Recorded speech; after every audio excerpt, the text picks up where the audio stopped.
This is CERN, the world's most advanced research laboratory. Scientists here try to crack some of the most complex codes humanity has ever attempted. But one of the most important things they've had to figure out is how to store all the data that they collect. It's actually a really complicated task, and the solution isn't what you'd expect. It's tape. Tape. Basically the same tape that filled our homes in the 80s and 90s in the form of cassettes and VHS. It turns out tape is having a comeback, and it might be the solution to keeping the most important data on Earth safe. I'm Kaylee Hope, this is Quartz. Please subscribe to our channel. The main reason CERN is one of the world's most respected centers for scientific research is because of this, the Large Hadron Collider. It's the biggest and most complex machine ever built. Researchers here are studying what happens when protons collide to better understand the nature of the universe. It is designed to make as many measurements as possible of the proton-proton collision. Patty McBride is a scientist at CERN. She works on one of the experiments within the Large Hadron Collider project. When a collision happens, we collect about a gigabyte per second. 1 gigabyte of information per second. They collect about 20 million gigabytes each year. It's a mind-blowingly large amount of data that needs to be archived somewhere. I know there were many times when people thought about, well, we should just get rid of tapes, it's old-fashioned, that we can do this all with disk.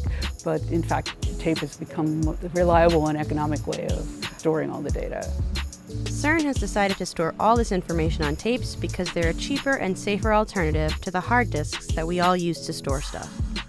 Here in the library we have more than 30,000 tapes, and each tape cartridges can store up to 10 terabytes, basically 300 petabytes of data. Storing things on tape means it's offline and protected against hackers, cyber attacks, or technological failures. So tape libraries like these are springing up all around the world.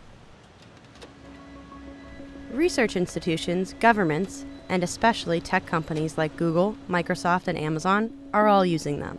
This means that a lot of your data is also stored on tape. Several years ago, Google had an incident where they unintentionally lost contents of Gmail. That data was all backed up on tape, and so they were able to go back to their archive, pull the data off the tapes, and restore everything. That's Mark Lantz. He's the manager for advanced tape technologies at IBM's research lab in Zurich. He's seen the surge of interest in tapes. In fact, he's partly responsible for it. In 2017, he broke a record in magnetic tape storage.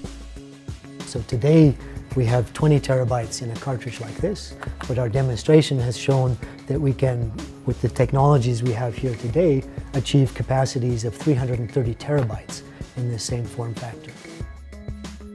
The average laptop has a capacity of about 1 terabyte, so that's like 330 laptops in the palm of your hand. This is really important.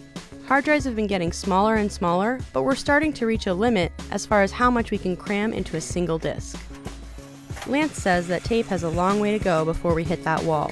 Within one of these cartridges, we actually have a very large length of tape, so we can achieve these very high cartridge capacities. In order to understand how impressive that is, it helps to look at how far tape has come. In 1951, digital magnetic tape was first used in computers. These were big, heavy, reel-to-reel tapes. They had to be mounted by hand and could only store about 1 megabyte of data. In the 1970s, tapes started getting smaller. They could store about 1 gigabyte, and people started using them in their home computers.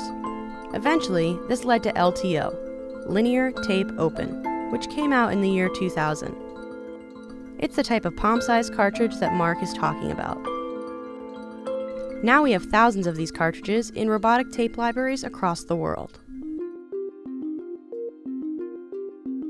What Lantz is working on in the lab right now will be the next leap forward in digital tape storage. Today, I'm not aware of anything that could potentially compete with tape, at least in the next couple of decades. Despite the advancements and growing interest in tape, there aren't a lot of places actually making it. In fact, there's only 2, Fujifilm and Sony. And since 2017, they've been in a grueling patent war that has halted the production of the latest tape cartridges. Both companies declined to comment for this story. My team works very closely actually with both Fujifilm and Sony, and our goal is to try to have as many media suppliers in the market as possible. We would like a kind of healthy ecosystem for tape. The future of tape manufacturing is uncertain, but the future of tape itself looks bright. As the world moves more and more online, we create more and more data. Preserving it has become critical. All the data that we were storing in the year 2000 now would fit into the drawer of my office. So the question is how long it will take for all the data that we have now to fit again in the drawer of my office, and it's really not very far. Hey, we're making a series for Quartz members we think you'll like. It's called Because China. China is reshaping our world in a lot of interesting and unexpected ways. Click the link in the description or the comments and sign up for a free membership trial to watch this series and more great videos.